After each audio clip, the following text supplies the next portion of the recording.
God, I love Itali. Welcome to the Tap and Yap cEDH podcast, where two Aussies tap lands and yap nonsense. Today, we are going to be starting our 3-4 part series where we jump in and talk about the different archetypes in Magic. We're going to be starting off with one today. Next week, we'll have our Strixhaven set review, which I'm very excited to do. And then we'll do the others after that. We are going to be talking about Turbo today, talking about what Turbo is, how Turbo works, some of the decks you can pick, and kind of just giving an idea if you're starting to play Magic, want to play Turbo, if you're a veteran player and looking to find the best deck in Turbo. But I think it's only fair that we start with, talking to Riley, who's kind of the Turbo guy here, right? You play a variety of different decks, so let's jump right in. Yeah, definitely.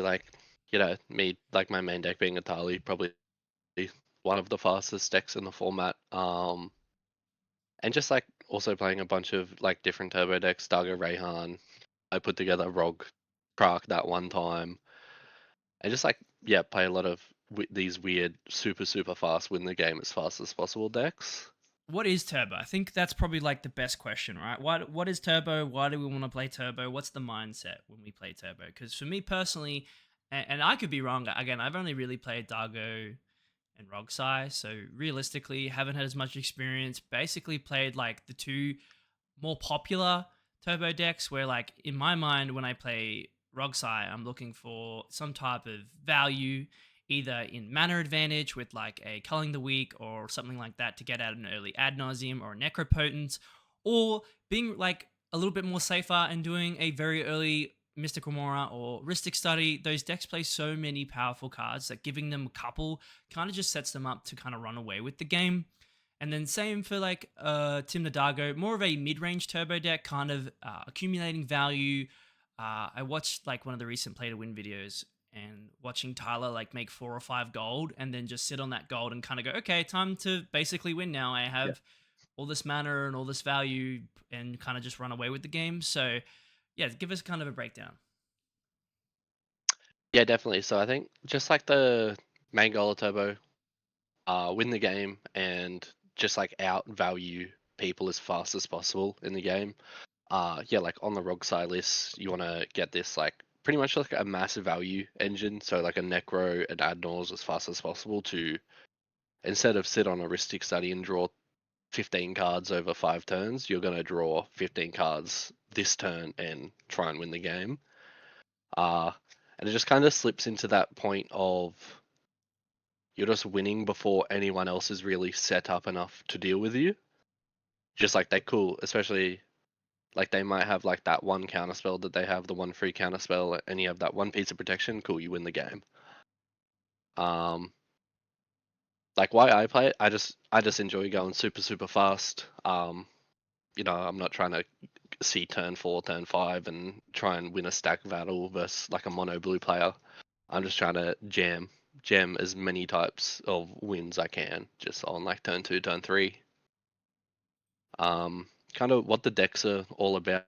They're full of the fast manners, rituals, like the culling the weak from Rogsai, and then just compact win conditions where Thassa's Oracle, Demonic Consultation, or me especially Atali is just clear a mash draw, but you're casting 4 spells, so it's mana advantage in the command zone and also card advantage. Cool, I'm casting 4 spells extra compared to anyone else on turn 2, and if I hit a clone, that's 8 spells, and just snowballs out of control, and it's just super fun putting those wins together. I think one of the important things that you kind of said there was being able to get underneath or like get in before other players value that card draw engine or something like that. You know what I mean? On turn 2, usually from a Sisse perspective, I'm tapping out to cast a Ruby, or I'm tapping out to cast like some type of mana dork, or maybe I'm even casting Sisse. So sometimes the turn 2 is the perfect pinch point where everyone's kind of still trying to evaluate engines, where like Rogsai, Atali, other decks are like, cool, I'm actually winning this turn by putting this 7 mana dinosaur on the stack, or I'm Yeah. using Necropotence and I'm drawing half my deck and casting a Born Upon the Wind, and it's too late now because I have half my deck in my hand. So I think, yeah, being able to utilize the mana as much as possible is super good. Now we can kind of talk about I know we already covered it a little bit, but also kind of talk about why you want to play Turbo. For me personally, I think it's fun. I think playing kind of dangerously is really fun. Kind of going cool. I have no interaction but turn one necropotence or here's a dinosaur or like that. That is kind of fun to me. I also really enjoy the win conditions that are available in those type of decks. You know, uh, Dust Oracle, Demonic Consultation, really good, just good. Underworld Breach being one of my Yeah, favorite cards, regardless of if you're playing it for value or you're playing it to win or whatever. I just a really cool card that I really like. And then also kind of the gambling effect of Atali, where you kind of flip into someone's Cutzel, or you flip into a Ristic yeah, Study, or you flip into nothing, and you're kind of like, okay, time to sit here and do yeah. nothing. And then, I mean, you've killed a couple of people just flipping Atali, right? Missing your flips or not being able to flip and just attacking with Atali on turn three, which I think is really Yeah, funny.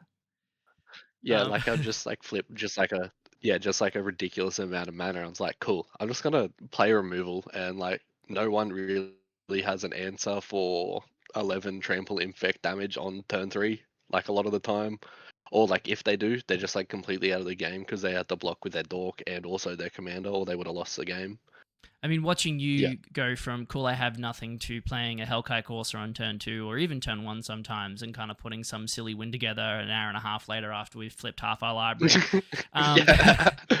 Oh, like kind of yeah, going on that point, just like I think Turbo has like weird puzzles, especially when you're putting these like mass draws together. Cool, you're looking at 30 cards and you have to try and figure out how do I win from here? Because like sometimes it's not as easy as cool. That's as Oracle Decon.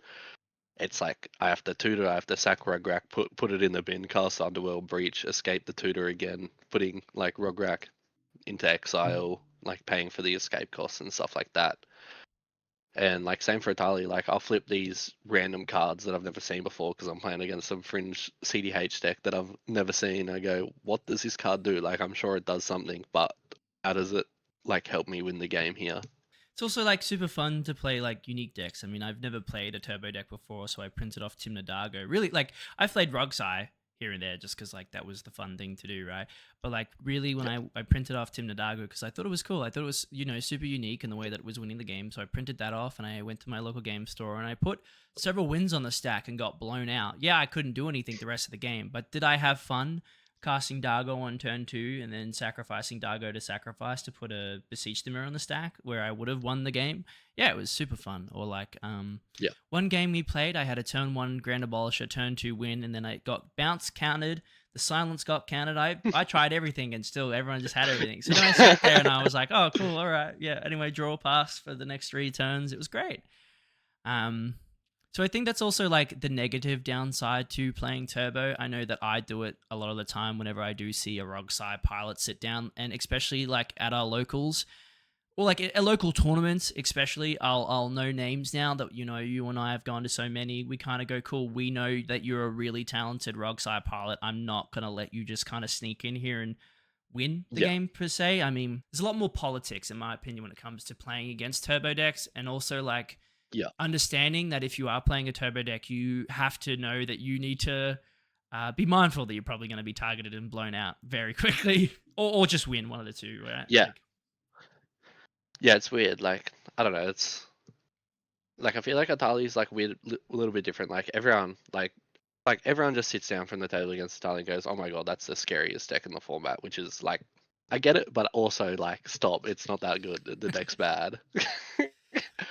um but like also people like the amount of times I've seen people overly scared of the deck, cool, counter something of mine that's like not gonna necessarily put me in a winning spot, and then cool, I'm blown out of the game. They have no counter magic, and the Rogue side goes, cool, untap, Adnors, draw my entire deck. Like, yeah, so like Turbo has like it's like a weirdly political way to play the game because like you just kind of have to, I don't know, you have to edge out information from the table. And you just have to like listen to what like a lot of people say, like, cool. Oh, how many spells have you cast this time? I'm just like, oh, cool. I got to play around either Fluster Storm or Mindbreak Trap. Like, and just like the little things like that, trying to get this like as much information from the table like as you can without like presenting yourself as, oh guys, I'm gonna win the game. Like, what do you guys have? Yeah, I think also something super important to consider when playing Turbo decks is understanding when to jam and what not to jam. I guess like being able to understand that cool, your window is kind of turn 1 to turn 3 in certain decks, of course, and then after turn 4 onwards, it's kind of really hard to put wins on a stack when someone has a Ristic Study or everyone has kind of gathered their value engines and has more cards in their hand. That's why playing the early Necropotence into a win is super great, or casting the Atali super early before the Ristic Studies come down. I know that you don't care about the Ristic Study, but it does feel bad if you do get stuffed and then hand the win to the next person because they have drawn 1,000 cards. But I guess at the end of the day, too, that's kind of the risk you take playing these turbo decks as well. Just kind of pushing that extra pressure onto your opponents to kind of go, hey, we need to stop this player, but also we're going to lose here. What's that kind of doing, right? Yeah, definitely. I think like especially like the point of like jamming into a Ristic Study. I think it's like very dependent on the deck. Mm-hmm. Like cool if like the mono blue player is sitting on a Ristic Study and like I have zero protection, I'm probably not jamming into it. I don't know, like example like you on CSA, cool, you have like 5 pieces of interactions. What are the odds you draw interaction by the time I put a win on the stack? Or like you draw enough interaction to stop me, like that type of deal. Yeah, absolutely. So there's definitely that like pod decision based on what you do and don't do for sure. Yeah, and then just like yeah, just like trying to push out information because people are going to be like targeting against you, like being the turbo player because you're threat number one at the start of the game. Like see what people kept. Did they mulligan super low? If they mulligan super low, did they have like a turn one play that they kept, or did they actually mulligan for interaction? Just like all the like the little things that add up, like the seat order, like what turn it is. Oh, Weirdly, like if you keep like first or second seven playing a turbo deck, people are going to be way more scared. And if they have interaction, they will use it on you. does seat order really even matter when it comes to like Atali and like Daga Rayhan and stuff like that? Because like I know that like Like, Rogsai don't care what seat order it's probably going to jam regardless, right? That's what yeah, the deck's there to do. like So it's going to jam regardless, but it's just that concept of cool. If I'm jamming on turn two, seat one, all these people have land tap out dork. Like, sure, sure, sure. um, yeah, it's just like the higher you are in seed order, the less resources your opponents have seen. Like they've drawn one less card, they've played one less land, which like a mana for a counter spell is like a big deal. The issue of running out of gas, but I feel like that happens very unoften, right? By the time you kind of like you have a set plan, right? You've kept this hand for a reason. Either it's a wheel or it's a necro or it's a turn one Dago into a sacrifice or whatever, right? Depending on whatever Yeah. deck you're playing. There's always this risk of running out of gas, but I don't really think that happens these days, right? We have so many powerful cards, and again, if you're playing like Tim the Dago, you're going to be drawing cards with the backup plan there as well. So I don't think that's much of an issue. Or am I wrong by saying that? Yeah, like I feel like running out of gas, yeah, just like happens less and less the more especially like the more you play the deck, the more you know it. Like cool, you look at this hand and be like, cool, this has enough gas where I can put something together. Versus like when you first pick up the deck and go, oh, this like nearly is there. I think I can do it. Is like those hands are like bad to keep. Um, and yeah, especially like these decks are built around doing their one thing. Like Atali has so much mana, it has so many clones that like it's going to do its thing. Like no matter what, there's been times where like I put like an insane board state out. I got Cyclonic Rift, and then I jammed 5 more Atalis in the next turn. Like, The only other thing that I could really think of is like I know Stacks isn't really that popular. It's not really played at all. I know that people were trying to pick Winota back up for a hot second there, and I know that people are playing certain tech pieces. I know that Magdas are running stuff to stop ETBs and Grafdigger's Cage and stuff like that. How do you yeah, feel about like because I'm on Deafening Silence because I'm playing 34, 35 creatures at the moment. How do you feel yeah. about Deafening Silence, Drannith Magistrate? You still finding them in decks and being a problem, or Like not as much as people like you would think you would run into them. Mhm. Um, but like the decks also have these inbuilt answers. Cool Drannith, I have like the channel from Trumpeting Carnosaur to deal with it, or like a Fury or something like that, like a free spell to remove it. I have a Force of Vigor to get rid of 2 Ristic Studies. I have a Force of Vigor to get rid of Deafening Silence and just like try and win the game. Like yeah, there's some games where someone's just like, cool, turn one Vexian Bauble, and I'm like, like fuck, I actually don't have anything for it. But like end of the day, cool. I'm just gonna swing an 11/11 trampler at them and remove them from the game, and then cast all my free spells the next turn. Like, No, because I have played both Deafening Silence, and I've also played Spider Woman, the one where it's like ETB for your artifacts and creatures don't enter, and that has bought Yeah, me enough time to kind of do stuff. So I just wanted to see where it's like from the opposite perspective, but that makes a lot of sense. You guys just do what I do and just throw a lot of answers in, right? My one issue is opposition agent or not being able to search my library, so I just throw as much answers in I can. So that makes total sense for yeah, sure. How do you feel about Turbo itself? Because I know that it has gotten way stronger, more popular, but like Timna Dargo wasn't a thing for a long time. Dargo Rayhan was it like it what these decks are or have been a thing for a long time, but they are becoming more popular, they're becoming more played. I mean, Stella Lee as well. I feel like that deck is very not talked about, but I mean, Sam at our local store is an absolute unit on it. Watching him win yeah, on turn definitely. two by casting a 50-cent mythic, 50-cent vomit. You know what I mean? Common, yeah. We talk It's about like, rarity and anyway, I draw my entire deck. Like, yeah, right, yeah. I know rarity doesn't mean anything when it yeah. comes to power of cards, but it's just kind of funny. But yeah, like on that, I feel like Turbo, yeah, has been a lot more popular because of it's just like fun to jam. Like Hmm. it's just fun to put a win on the stack on turn two and jam, especially in like this format where like we talk about it all the time that CDH is like weirdly unserious. Like unless you're like full tournament grind, but just like casual Monday CDH is some of the funnest Magic I've ever played in my life.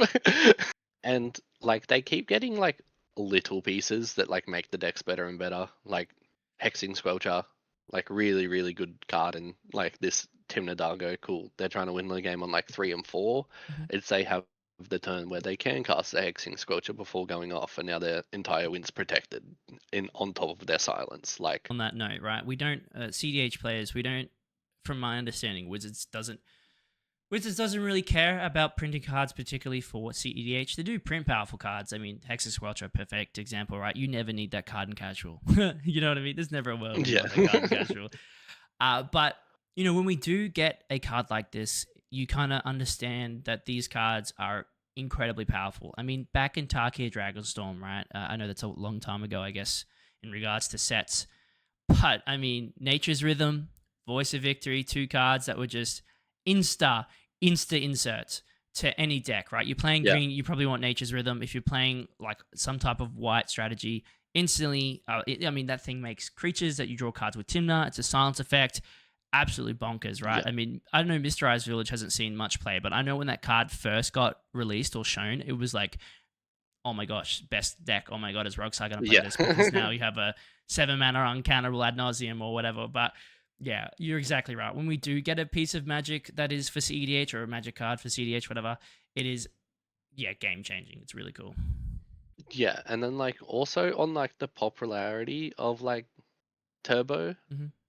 I don't know, like if like because I look at like a lot of results, it's like weirdly doesn't actually get that many results as like popular it is. Hmm. It's cool. There's like a couple decks in like the top 10 that are like exclusively turbo decks, but like looking at Atali, it's got like a very poor conversion rate versus just like playing Gay or playing Kinnan or playing Rog Thras or like these types of decks. All right, now that we've kind of discovered or understood what the turbo decks are, what turbo decks do, how to play turbo, let's go in and talk about the top 3 turbo decks that are currently on EDH Rec Top 16. If you're ever looking for a deck, looking for data, this is like one of the best places to go. We'll be doing this for all 3 decks we're going to be talking about. We're going to be talking about Rogsai, Atalik, and Dargo Timna, just because those were the main 3 that were there. Ral is also there, but I don't know if Ral has the best percentage out of all the decks we're going to be talking about.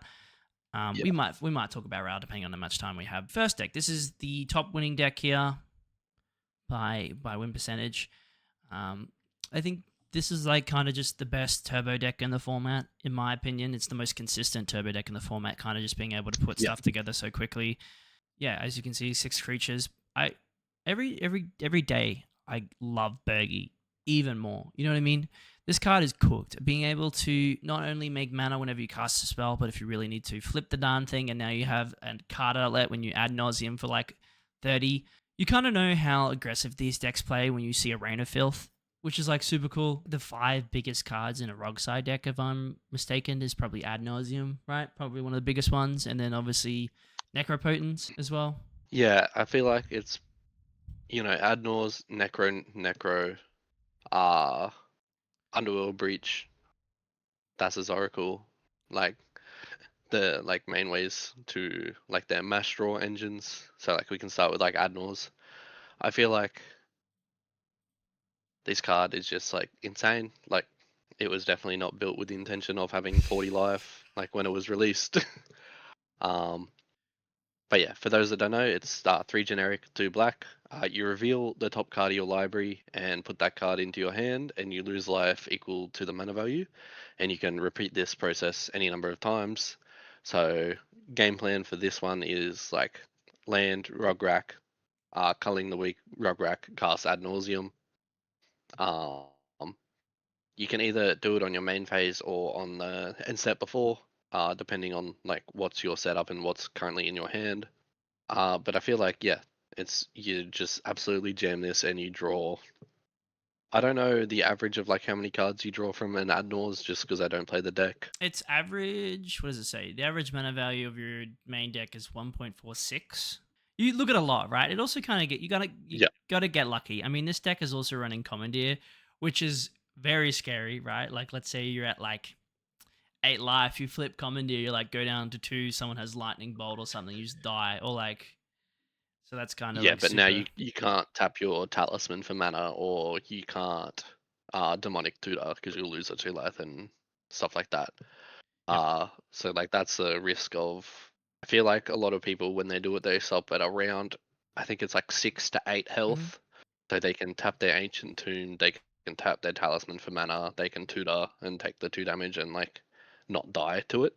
Yeah, I always Um, stop at 6. 6 is the golden number in my opinion. and then like Necropotence, which is like you technically draw probably more cards, but you have the downside of you can only look at them on your end step. So yeah, Necropotence, it's 3 black.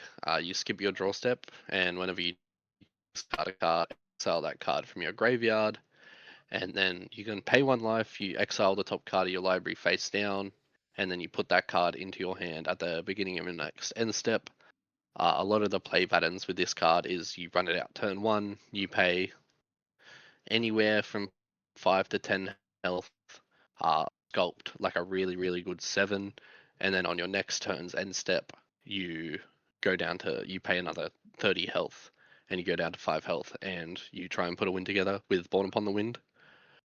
Um, it is also like weirdly good that it puts the trigger to exile the cards from your graveyard because that's something you can respond to after a silence or after an Angel's Grace, which is like really, really cool that you can play around these. Pretty like if someone silences you in your upkeep, you're kind of cooked out of the game. But this puts the trigger where you can actually win around that trigger, which is like really, really cool. Yeah, no, absolutely. Like, I think that is really, really important to notice. It's something this card actually does. For those that don't know, it's the same way you can cast stuff at instant speed with Underworld Breach as well in your instep, but it gives you that trigger to kind of cast. It was the same for Norman Osborn as well, right? That kind of unique way Yeah, that you could do that, which was yeah. super Put cool. Mayhem on the stack, which is like a trigger you can respond to, which is really, really cool. Yeah, I guess also while we're talking about the Necro Potence, they also run Necro Dominance. I personally don't like this card too much. The downsides are so heavy in the deck where you are drawing these cards. So if someone has Orcish Bowmaster, they can flash it in, you take a bunch of damage. And also the fact that your hand size is limited to 5. So even if you do the 5 to 10 end step cards, you have to get rid of more, which I know just do less, but at that point you're so heavy in this go as fast as possible strategy, you kind of need that extra protection or those extra cards just to make sure that you can put something together. So I just don't play it, but that's a personal choice as well. Yeah, I mean, I feel like those are the main ways that they mass value, other Mhm. than like when they're mulliganing, if they go super low, they're looking for like a fish or a Ristic Study. Yeah, like Mystic Remora, Ristic Study, these cards are like so good. Cool. That fish has 2 birthdays, you draw 8 cards. Cool. Drawing 8 cards for 1 mana or like 2 mana, whatever you've paid for it. Definitely like super good backup plans in the deck when you're mulliganing low. Cool, they've kept 3 cards. If they can keep land, land, Mystic Remora, that's pretty good for them.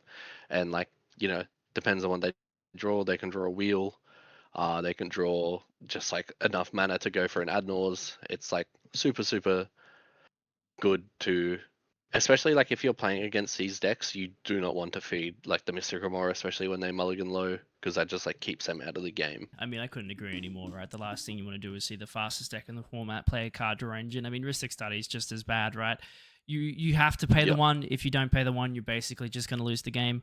I think also, like, I know that we talk about these being the main plans as well. There's always just the world where you kind of just have, like, especially if you're playing against another rogue side, cheekily trying to find a flare and letting that other rogue side go first and then flaring their ad nauseum. I have seen before, which I think is really cool. Uh, is it the only deck at the moment that's playing Time Twister, or is that like completely wrong? I don't see any other decks sitting on Time Twister. To my knowledge, it's definitely like in all of their decks because it's just like that on a backup turn. Cool, they've kept 3 mana on turn 1 and they can't do anything. Cool, they can cast a wheel and look at a fresh 7, and like they're most likely going to be able to put something together with 7 new cards. Yeah, I don't know exactly what other decks would be on it other than kind of like your Esper control decks that don't really care about the graveyard. Mhm. But with like Underworld Breach is like such a key game plan in like Timna Chrome, like getting rid of their graveyard, I don't think they would be on Time Twister. You know, unless you somehow don't have a Wheel of Fortune but have a Time Twister maybe, and you want to play it in your deck. But uh, yeah, but I think we've kind of covered this deck pretty heavily, right? I mean, the only odd card out of this deck is probably the Commandeer and the Guild Artisan, which is actually a really cool card Yeah. in these types of decks, being able to have Rograk with Menace. Yeah, I feel like the only other thing you can talk about is how they like actually win the game. So like Thassa's Oracle being kind of like the end step of most of their wins. Mm. Uh, I feel like most people playing CDH know what Thassa's Oracle does, but it's just like probably the cleanest way to win the game. They can resolve a breach, brain freeze themselves, and find all the mana, brain freeze themselves until they have no library to cast Thassa's Oracle. Definitely like one of the like just like cleanest way to win the game. Or like one of the, I guess, less mana intensive ways to win the game Yeah, compared to like a lot of other things. that is definitely, you're definitely right. The way that Rogsai wins the game is through casting Thassa's Oracle, but usually the way that you get there is super unique, and why I think this deck is super fun. Like we were talking about earlier, it is a puzzle. Like sometimes you might have to cast a grinding station with Mox Opal to mill your entire library till you hit LED or something, right? With Underworld Breach, Yeah, or when you cast a Monarch Betrayal and you find someone else's Thassa's Oracle through in their graveyard, or you've lost Thassa's Oracle to a Tainted Pact or something like that, and you can Praetor's Grasp for someone's Thassa's Oracle. yeah, There's a bunch of ways to do it, but yeah, I would say Thassa's Oracle is the main way that this deck wins. And then if not, you kind of just do the whole brain freeze everyone out, and they have no library past the turn kind of thing, unless they have a way to win in their hand at instant speed. Um, Unless they like have Born Upon the Wind, Underworld Breach, right? That's like the only way that they can really put yeah. something Or together. like endurance also technically gets around it, Oh, for just sure. like being able to reshuffle their graveyard in. But I mean, just like odd case of that, you put a counter spell in your hand for the endurance. Yeah, absolutely. I mean, there's also like we had Tim on the show last week, talking about how he has a Shuffle Titan for this exact reason. You got to find a way to answer that. Usually, you Yeah, just cast the Thassa's Oracle, right? But yeah. Overall, just like yeah, but just overall super cool deck. Just like I love watching it win games because it's Mhm. just puts together wins out of nowhere and out of just like a lot of cool cards. They get to run all the black tutors, God, I love Itali. just like cool cards. Alrighty, moving on to the second deck here, the main, not the main deck, but one of the good ones, the ones we know the most, Itali. Itali has had a rough time, as we can see, 256 entries out of a 56 conversion rate. 56? 15. 56 would be fucking crazy. But yeah, 56 would 15% be. win 15% conversion rate, yeah, just like quite low.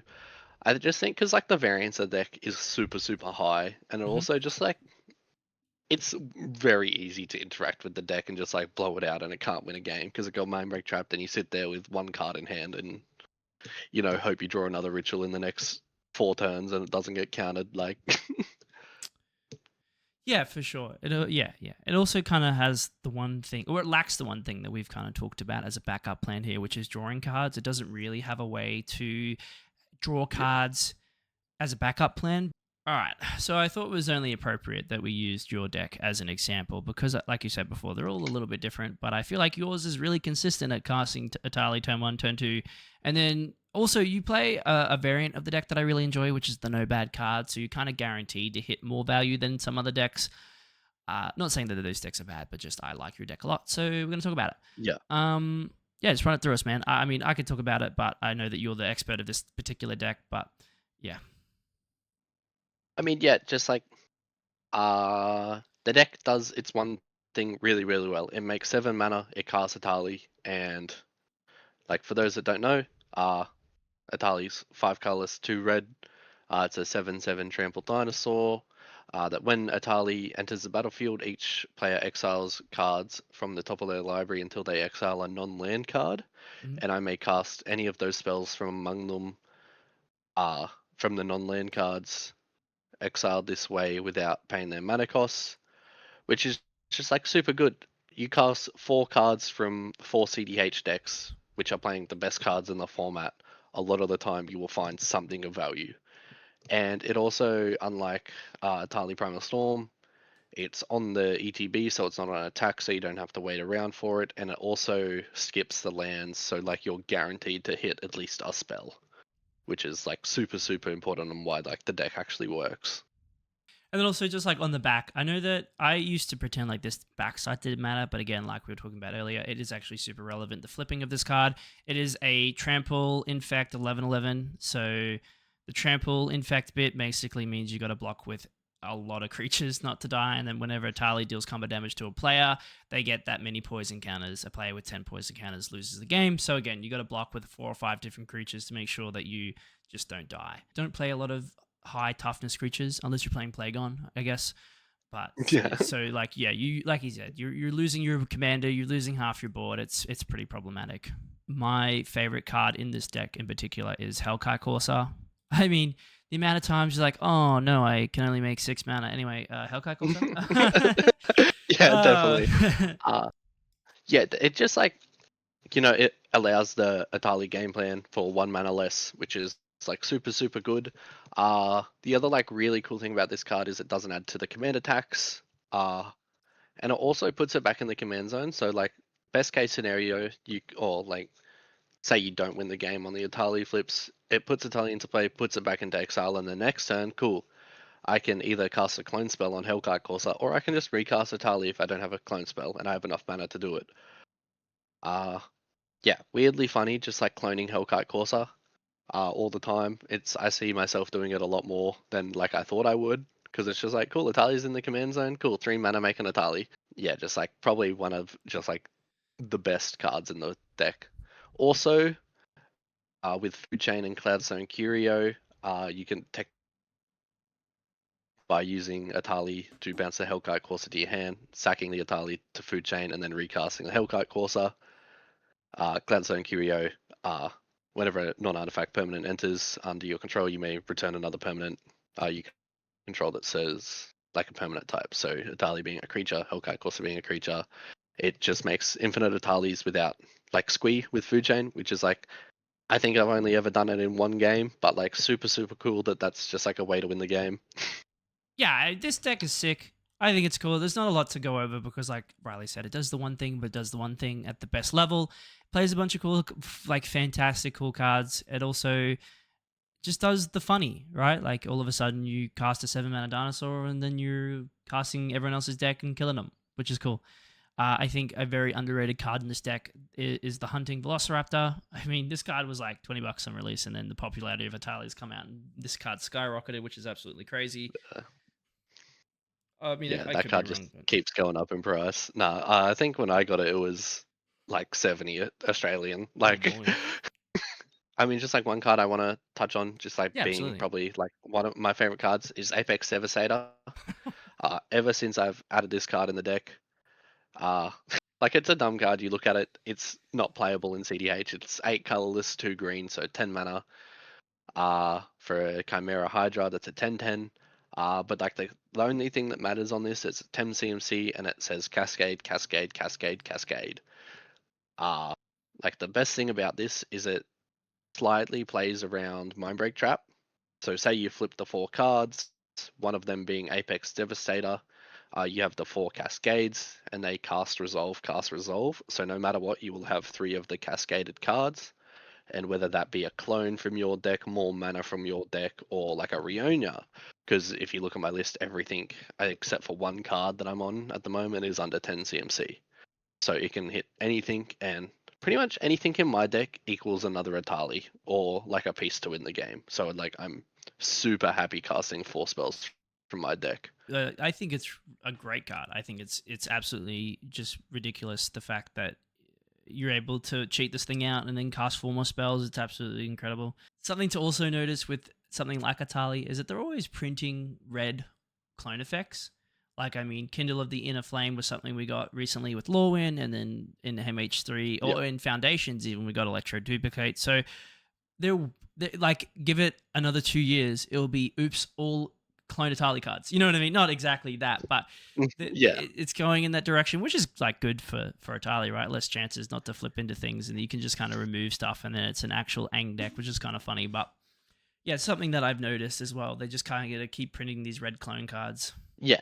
And just like it just like slowly, like I feel like from each set it just like gets a card that it can play. Mhm. Like from Lorwyn being Formidable Speaker, Hexic Squelcher, both really, really cool cards. Formidable Speaker, either getting like Squee, Hellkite Corsair, Herigast if I'm stuck with a Tali, or like a Rionia.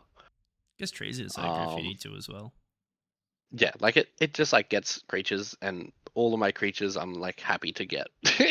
Yeah, absolutely. Like there's, um, but yeah, just like it's just like a super, super cool deck. It's gambling the deck, so if you're like high variance, casting everyone's deck, if you like playing casual Magic and you like playing Thief, like Theft, this deck's for you because you just get to play everyone else's decks. And you can just like also put in like pet cards if you want to play the 12 mana Gulter, you can. Cool, put it in and swing a 12/12 Gulter on turn 2. Like I feel like it has those slots where like you can play like the big stompy creature that you like from casual in the deck. This deck's incredible. When it does its thing, it does it really, really well. I don't think that everyone needs to be as scared of Atali. I've definitely been in a position where I'm very close to winning the game, and the last thing I want to do is lose to the Atali. So I've definitely tried a lot harder to put it into the dirt, I guess is the right word. But yeah, this is a good deck. This deck's good. I am excited to see it be played more. Maybe it losing as much as it has will lower the play rate, and then hopefully it'll make a comeback. Who knows? Yeah, definitely. I feel like it's also like weird. It's like super. It's probably the most popular that the deck's been, especially with like Cam from Play to Win playing it and just like showing how explosive the deck is, and just like people looking and be like, "Cool, that looks super super fun. I want to play that." Uh, You but see just like that Dylan also put it because it's together? so popular. Yeah, Dylan also put it together. You're yet to see him like play it on the channel, but that'll be super cool. Um, but yeah, just like the deck is fun. It's gambling. It's explosive mana. It's like everything that Turbo's about.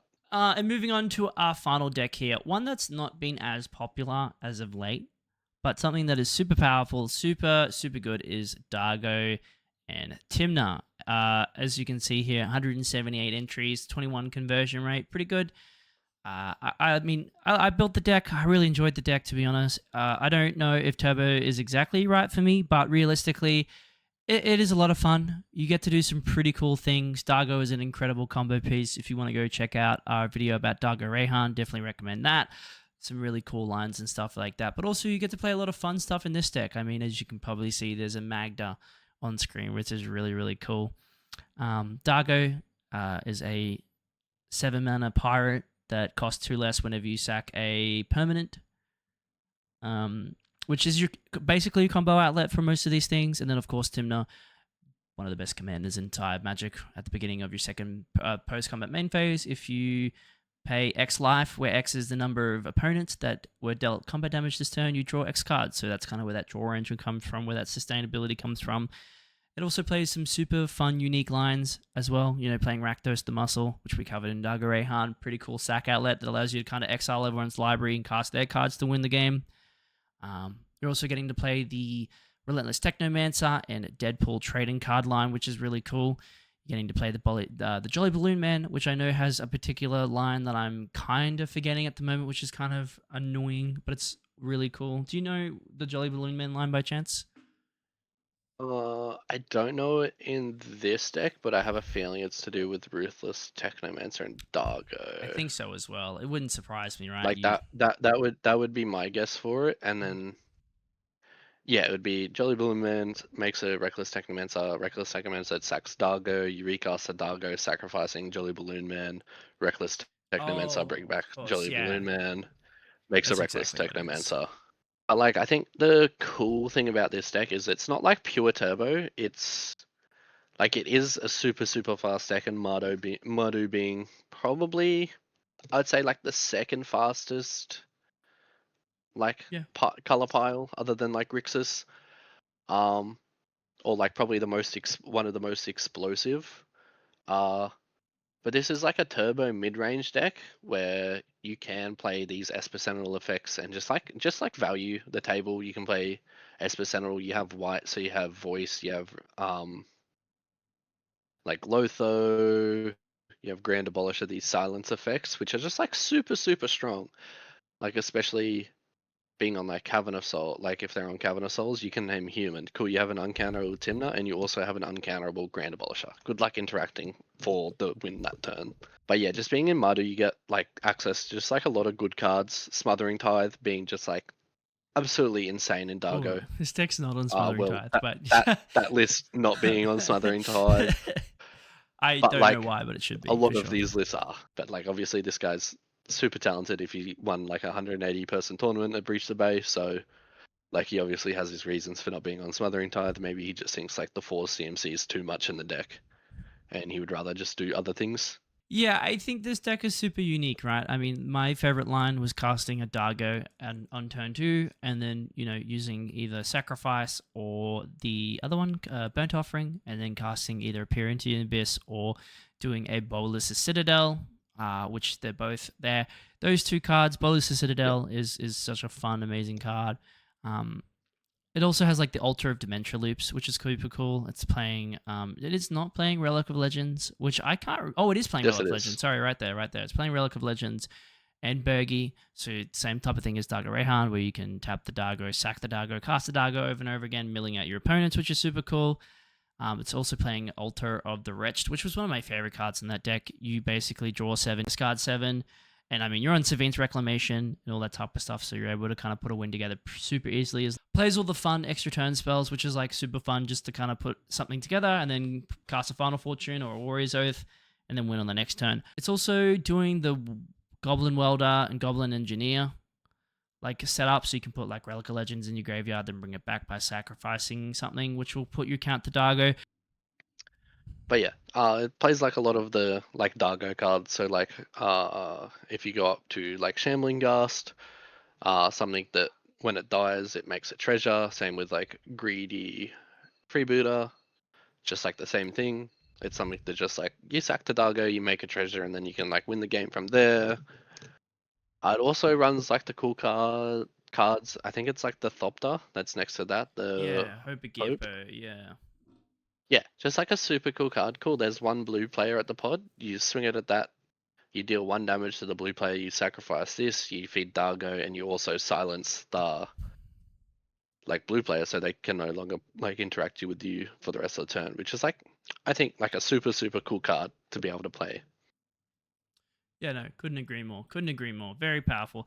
Also, fun one that a lot of these Dargo decks are playing is like Claim the Firstborn, which is like really funny. You steal someone's commander, attack with it, sack at the Dargo, do whatever you need to do, which is like really nice. It's playing Entomb, but not hoarding Broodlord. I guess that was also something that I was doing that it's not doing. But again, this guy won a big event. Yeah, well, Entomb would be probably to find the other half of like Reckless Technomancer loops would be my guess. Either putting like Deadpool in the bin or Jelly Balloon Man in the bin, and just like reanimating them with the like 7 treasures that you get from Reckless Technomancer when you sack Dargo, and just like putting the win together through that. Yeah, That would be absolutely.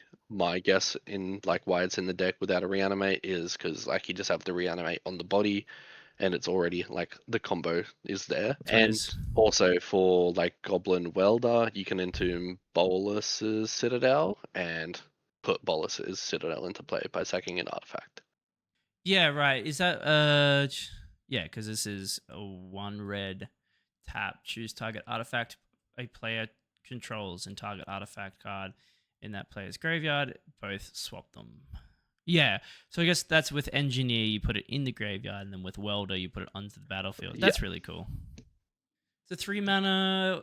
Oh, I guess you need the extra there. So it's like what, 4 or Well, 5? Entomb also works with Oh, Goblin Welder absolutely. because Yeah, it puts any absolutely. card in. So it's two mana for a Bolus's Citadel is pretty good. Actually, pretty nasty overall. Not gonna lie. But yeah, just like overall, super cool deck. I love any deck with Dargo. You were also looking at like a mid-range deck with Dargo Thrasios, I believe. Oh, for me, But yeah, just yeah. like the mana, yeah, but just like the like lists that you can put together with like Dargo, it just like can win out of nowhere. Like it has this like weird board state, and then you sack it all, make a bunch of value, cast Dargo, win the game, just like literally out of nowhere some of the times. Dargo is such a cool creature, and yeah, definitely one of like just like my favorite commanders in the format that is playable with like a bunch of different partners, which is cool. Yeah, couldn't agree more. Dagger's a cool card. Yeah, I couldn't agree more. It definitely is just an incredible commander that allows you to do some very, very cool things. And I mean, it's a massive pirate that's like holding a huge lobster in the edge of a boat. So very cool nonetheless.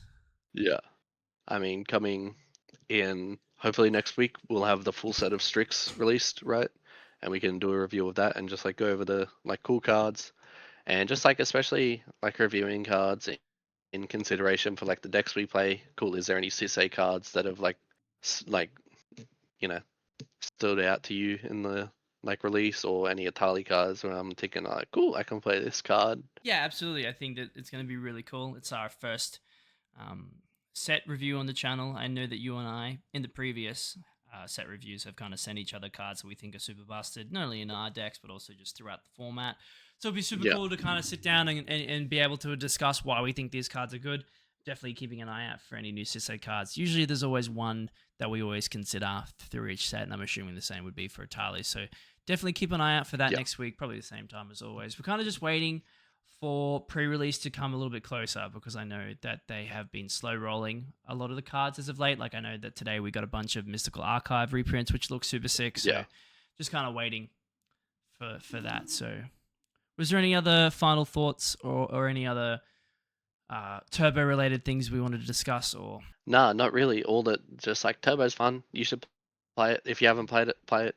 It's like super different than like mid range, and it's just like fun to jam wins. So the more Turbo players, the better, because the less of my spells that get counted if there's another Turbo player. So more Turbo. well, if you guys do enjoy this type of content, do keep an eye out. As I said, we are doing a 3-part series, 4-part series. I think it's only the 3 archetypes, right? I'm not missing out thinking there's an additional one.